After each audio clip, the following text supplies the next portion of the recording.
Okay, well, hello everyone, welcome back. Welcome to the current affairs of 28th October 2021. Let's say the first one. Which of the following ministry has launched Sambhav National Level Awareness Program 2021? A ministry launch చేసిందండి? Ministry of micro small and medium enterprises.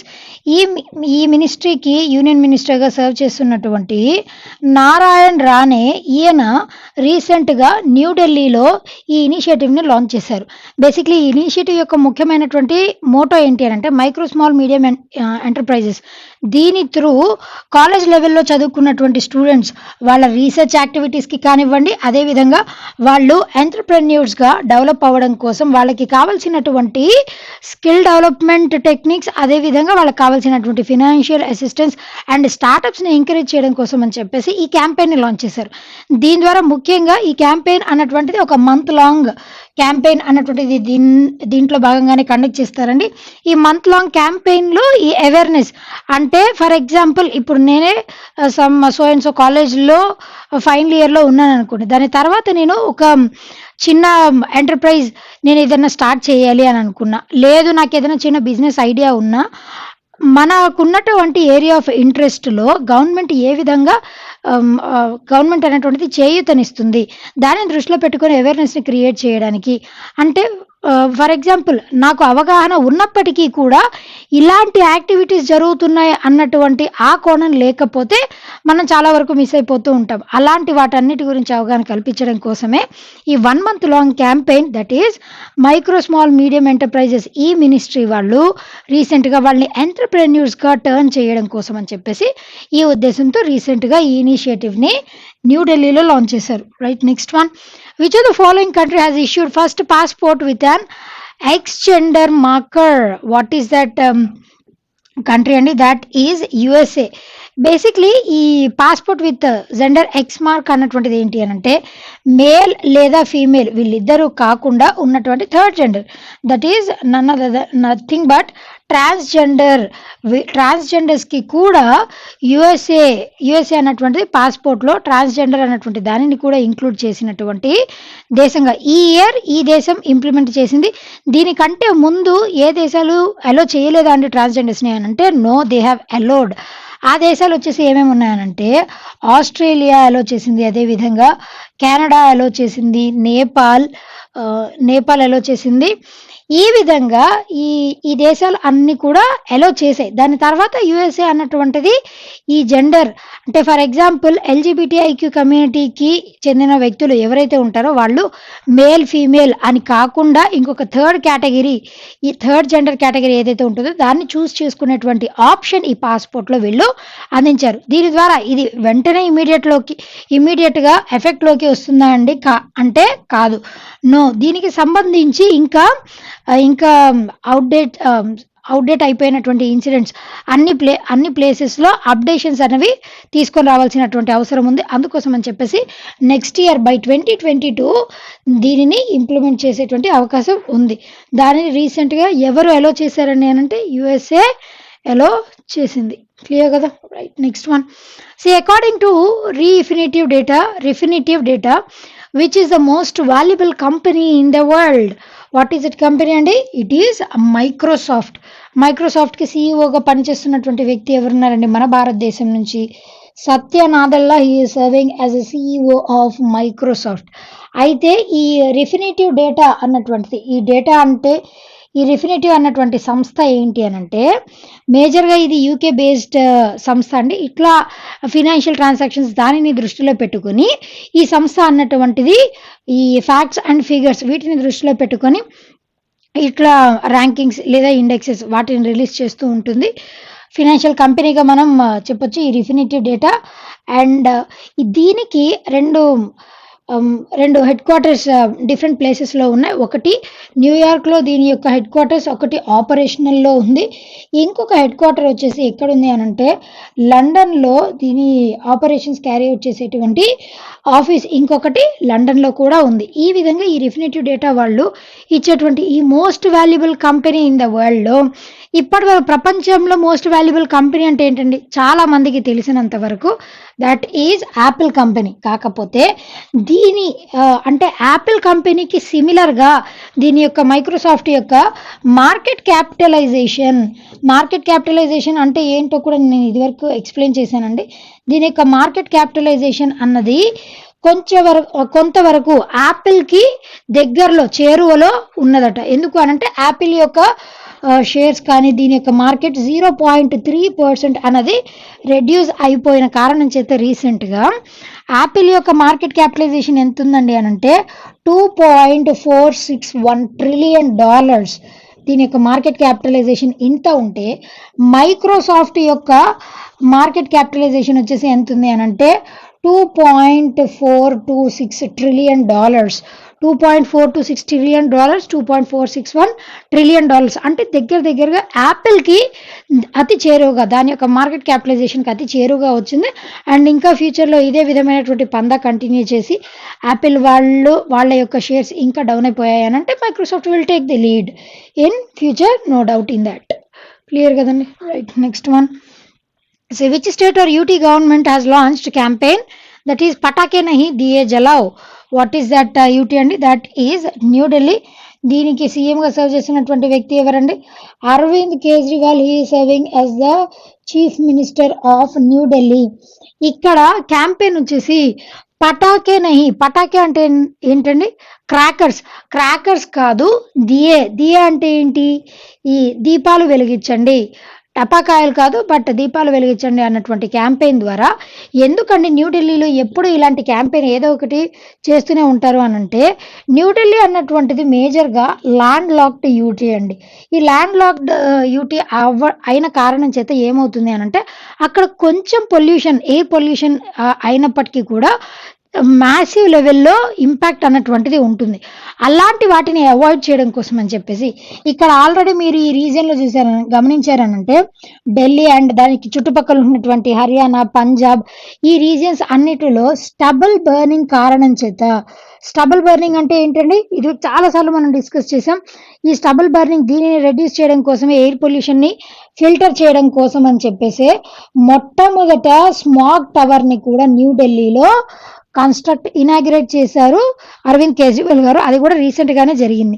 Stubble burning అంటే ఏంటి అని అంటే పంట residue ఏదైతే మిగిలిపోయినటువంటి harvest అయిపోయిన తర్వాత మిగులు ఉంటుంది కదండి, వాటన్నిటిని కాల్చివేయడం, దానిని స్టబుల్ బర్నింగ్ అంటారు. అలా కాల్చేయడం వల్ల ఎన్వైర్న్మెంట్లోకి కేవలం సాయిల్కి మాత్రమే నష్టం జరగట్లేదు, ఎన్వైర్న్మెంట్కి కూడా ఎయిర్ పొల్యూషన్ రూపంలో నష్టం అనేది వాటిల్లుతుంది. అలా నష్టం అన్నటువంటిది వాటిల్లకుండా ఉండేందుకు వీళ్ళు డిఫరెంట్ టెక్నిక్స్ని ఇంట్రడ్యూస్ చేశారు. రీసెంట్గా స్మాగ్ టవర్ని కూడా ఇంట్రడ్యూస్ చేశారు. ఎందుకండి అనంటే ఎయిర్ని ప్యూరిఫై చేయడం కోసం అని చెప్పేసి. దాంట్లో భాగంగానే ఇట్లా ఈ స్టబుల్ బర్నింగ్ ద్వారా ఏర్పడేటువంటి ఎయిర్ పొల్యూషన్ కానీ, అదేవిధంగా వెహికల్స్ ద్వారా వచ్చేటువంటి ఎయిర్ పొల్యూషన్, ఇదంతా కూడా ఎక్కువగానే ఉంది. దట్టు ఇప్పుడు వింటర్ ఈజ్ కమింగ్ కాబట్టి దానిని కూడా దృష్టిలో పెట్టుకొని ఏం చేశారు అనంటే ఈ వింటర్ సీజన్ అక్కడ ఇంకా ఈ ఫాగ్ లెవెల్స్ అనేవి ఎక్కువగా ఉంటాయి. దాన్ని దృష్టిలో పెట్టుకొని, వీటన్నిటిని దృష్టిలో పెట్టుకొని రీసెంట్గా ఈ ఇనిషియేటివ్ని లాంచ్ చేశారు. అండ్ ఇది మాత్రమే కాదండి, రీసెంట్గా న్యూఢిల్లీలో రెడ్ లైట్ ఆన్ గాడి ఆఫ్ ఈ క్యాంపెయిన్ని కూడా లాంచ్ చేశారు. ఈ క్యాంపెయిన్ వచ్చేసి ఏంటి అనంటే సిగ్నల్ పడిన వెంటనే వెహికల్ అన్నటువంటిది స్టాప్ చేసేయాలి, దాని ద్వారా కూడా పొల్యూషన్కి కారణమవుతుంది. అట్లా అంటే ఈ ఒక్కొక్క ఇనిషియేటివ్ దేని గురించి ఎక్స్ప్లెయిన్ చేస్తుందంటే అక్కడ ఉన్నటువంటి ఎయిర్ పొల్యూషన్ యొక్క స్థాయి, తీవ్రత, దాని గురించి ఇన్ని క్యాంపెయిన్స్, ఇన్ని ఇనిషియేటివ్స్ని న్యూఢిల్లీ అనేటువంటిది లాంచ్ చేసింది. దాంట్లో భాగంగానే ఎవరైనా ఈ అనుకున్నటువంటి ప్రాంతాలలో క్రాకర్స్ వద్దు అన్నటువంటి నిషిద్ధమైనటువంటి ప్రాంతాల్లో స్థాయికి మించి క్రాకర్స్ని కాల్చిన, అలాంటివి అమ్మిన వాళ్ళందరికీ కూడా ఢిల్లీ రీజియన్లో కఠినమైన చర్యలు అనేవి తప్పవు. Clear? Right, next one. Which of the following insurance company has become first life insurance player to join account aggregator system? What is that? And it is Max Life Insurance. Recentగా ఇక్కడ మీకు తెలియాల్సినటువంటి అంశం ఏంటి అనంటే అకౌంట్ అగ్రిగేటర్ సిస్టమ్ అంటే ఏంటి? ఈ సిస్టమ్‌ని రీసెంట్‌గా ఇంట్రొడ్యూస్ చేయమని చెప్పేసి ఇన్స్యూరెన్స్ వాళ్ళని ఇంప్లిమెంట్ చేయమని చెప్పేసి రీసెంట్‌గా సెప్టెంబర్ 2021లోనే ఆర్‌బీఐ అన్నటువంటిది వీటన్నిటికి కూడా గైడ్‌లైన్స్‌ని అందజేసింది. అలా ఆర్‌బీఐ సెప్టెంబర్‌లో గైడ్‌లైన్స్ విధించిన తర్వాత మొట్టమొదట లైఫ్ ఇన్స్యూరెన్స్ అంటే వీటిని ఇంప్లిమెంట్ చేసినటువంటి October 2021లోనే first life insurance to implement the guidelines that were given by RBI is Max Life Insurance. Account aggregator system అంటే ఏంటి అని అంటే ఫర్ ఎగ్జాంపుల్ ఇన్సూరెన్స్ నేనే తీసుకుంటున్నాను అనుకోండి, ఒక ఇన్సూరెన్స్ కార్పొరేషన్ త్రూ ఎవరైతే క్లయింట్స్ వాళ్ళ యొక్క ఫినాన్షియల్ డీటెయిల్స్ని ఆ ఇన్సూరెన్స్ కంపెనీకి అందిస్తారో ఆ ఫినాన్షియల్ డీటెయిల్స్ అన్నీ కూడా అట్మోస్ట్ సెక్యూర్గా ఉంచబడతాయి. That is account aggregator system. ఎవరైతే క్లయింట్స్ ఆ పర్టికులర్ ఇన్సూరెన్స్ కంపెనీలో ఫినాన్షియల్ ట్రాన్సాక్షన్స్ కానీ ఫినాన్షియల్ డేటా కానీ అంతా ఉంటుందో దాన్ని సెక్యూర్గా అంటే థర్డ్ పార్టీకి తెలియకుండా బయటికి అన్వైల్ చేయకుండా వీళ్ళు సెక్యూర్గా ఉంచుతారు.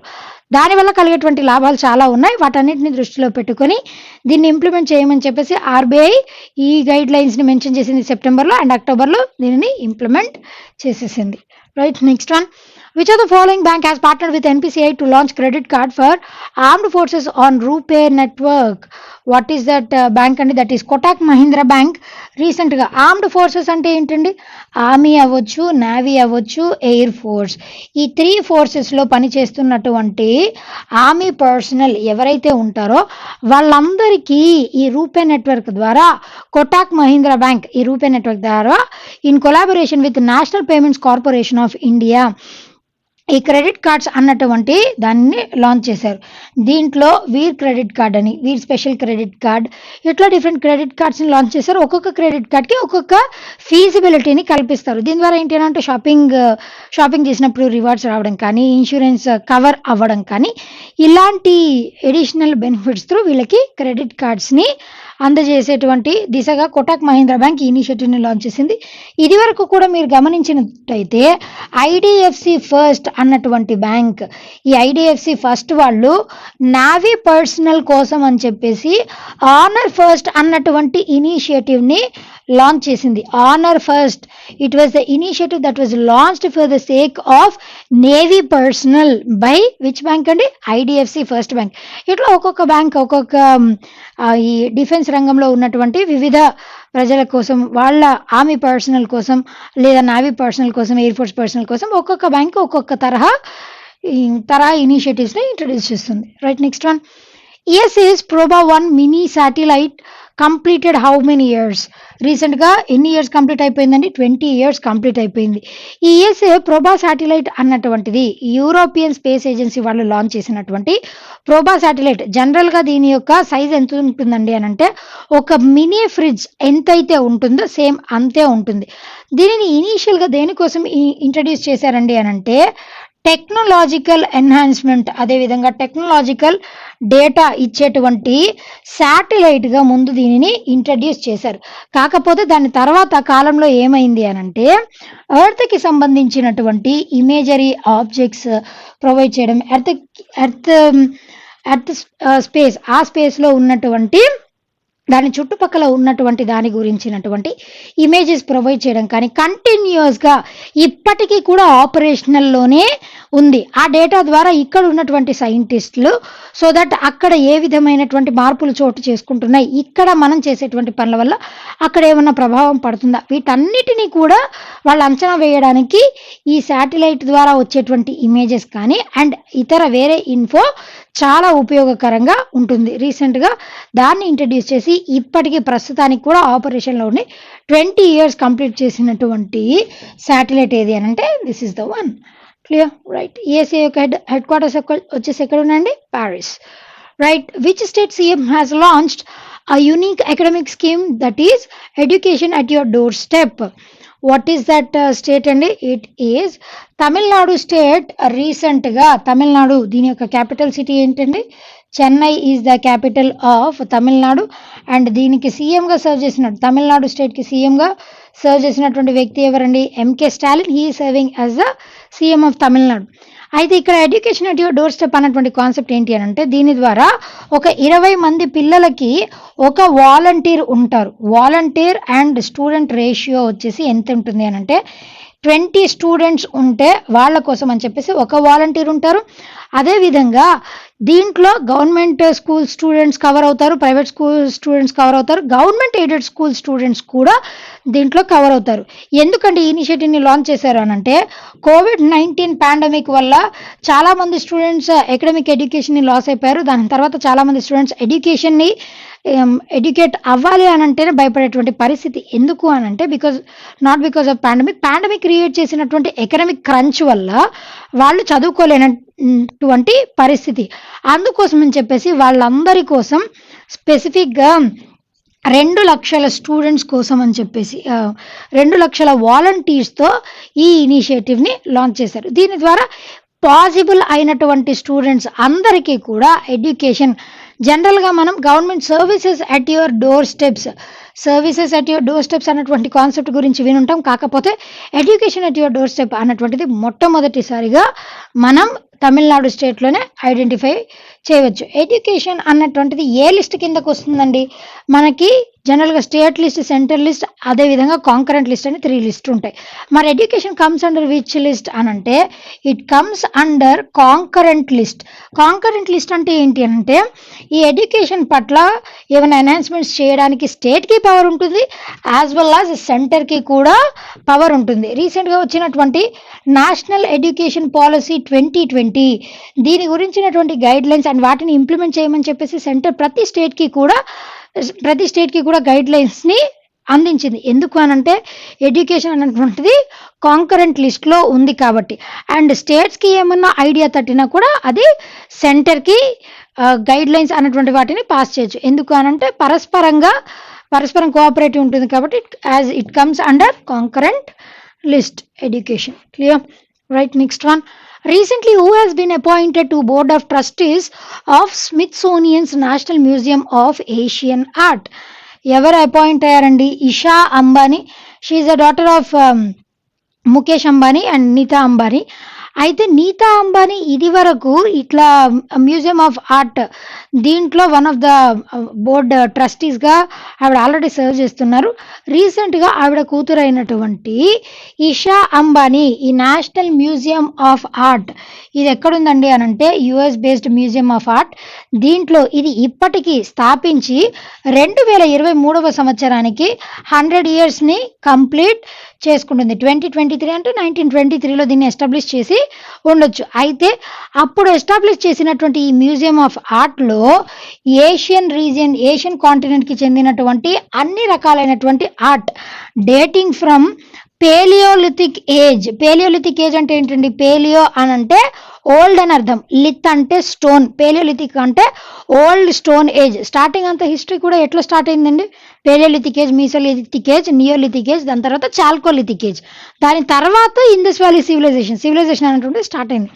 ఇక్కడ పేలియోలిథిక్ ఏజ్ నుంచి స్టార్ట్ చేసి ఇప్పటి వరకు టు ద ప్రెజెంట్ ఇప్పటి వరకు ఆర్ట్లో వచ్చినటువంటి enhancements and wide variety of arts Asian కాంటినెంట్లో ఆర్ట్ దాని యొక్క థింగ్స్ అన్నీ కూడా ఇప్పటి వరకు వీళ్ళు కలెక్ట్ చేసినటువంటి ఆర్టిఫాక్ట్స్ ఎన్ని ఉన్నాయండి అని అంటే 45,000+ ఆర్ట్స్ని వీళ్ళు కలెక్ట్ చేసి ఈ మ్యూజియం ద్వారా ఎగ్జిబిట్ చేస్తున్నారు. దాంట్లో టోటల్గా 17 మంది సభ్యులుగా దీంట్లో బోర్డ్ ఆఫ్ డైరెక్టర్స్ 17 మెంబర్స్ ఉంటారండి.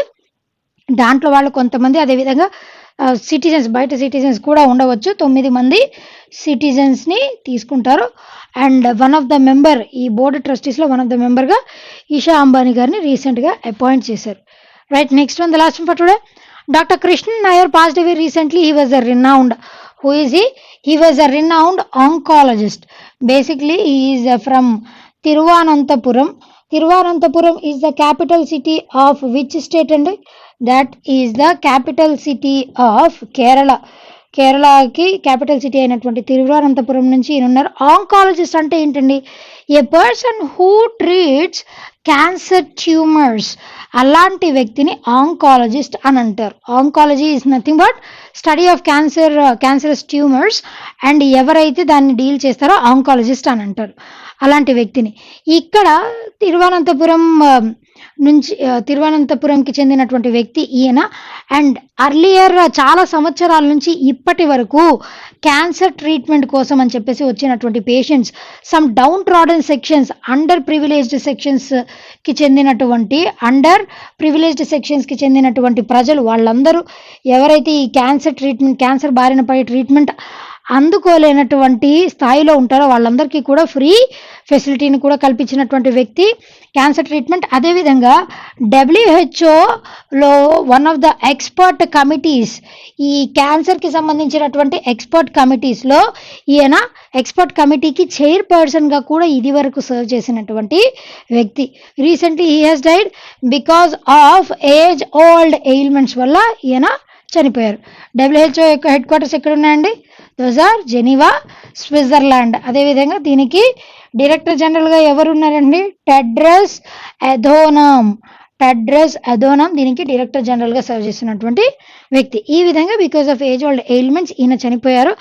అండ్ పద్మశ్రీ అవార్డు కూడా ఈయన చేసినటువంటి కాంట్రిబ్యూషన్స్కి ఈయనకి పద్మశ్రీ అవార్డు కూడా లభించింది.